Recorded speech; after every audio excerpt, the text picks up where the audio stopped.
Voglio presentare qualcosa di geografia e voglio parlare dell'Azerbaigian.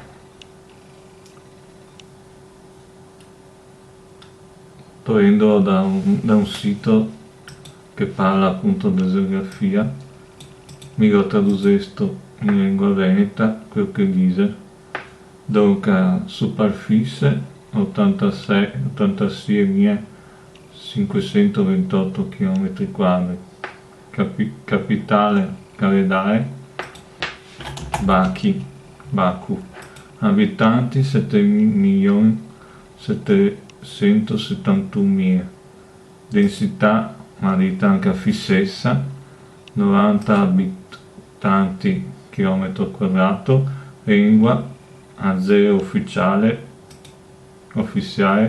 russo e armeno. Forma del governo: Repubblica presidenziale. Religione: musulmana russa ortodossa, musulmana 93.5%, 5%, russa ortodossa 2.5%, armena ortodossa 2.5%, altro 1.5%. La moneta è manat azero. Gruppi etnici: azeri 90%, dagestani 3,2%, russi 2,5%. Generale: Azerbaigian è un stato del Caucaso, la cui costa orientale si affaccia sul Mar Caspio e confina con la Russia a nord, e la Georgia e l'Armenia a ovest e l'Iran a sud. La Repubblica Autonoma del Nakhchivan, un'esclave dell'Azerbaigian, e confina con l'Armenia a nord, l'Iran a sud e la Turchia a ovest. L'Azerbaigian è un stato laico e fa parte del Consiglio d'Europa dal 2001. La nazione nascente di democrazia destaccata dall'Unione Sovietica il 31 agosto 1991. Il suo nome ufficiale è la Repubblica dell'Azerbaigian. L'Azerbaigian è spartito in 59 distretti, rayon, 11 città, Sarar, e una regione autonoma.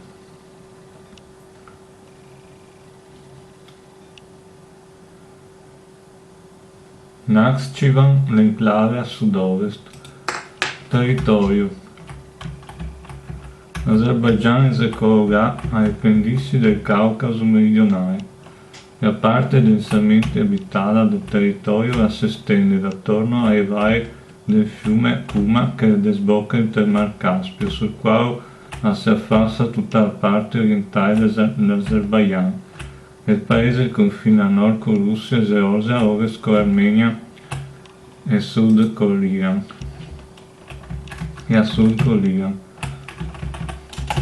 La provincia indipendente del Nagorno-Karabakh inserita tra Armenia e Iran. Capitale Baku, altre città Gambia. Controverso la questione se l'Azerbaigian possa essere considerato un paese transcontinentale a cavallo tra l'Asia e l'Europa. Se infatti si considerasse la depressione del Kurmanik, che fa confine tra Europa e Asia, tutto il territorio dell'Azerbaigian ricascaria nel continente asiatico, mentre in tal caso si pone tra i confini sulla linea dei fiumi Kura e Rioni. Allora parte del territorio azero ricascaria anche in Europa. Ecco, poi che si è capito riguardo la storia, ma ancora da largo e drio. Poi metterò anche il link del sito che l'ho guardato.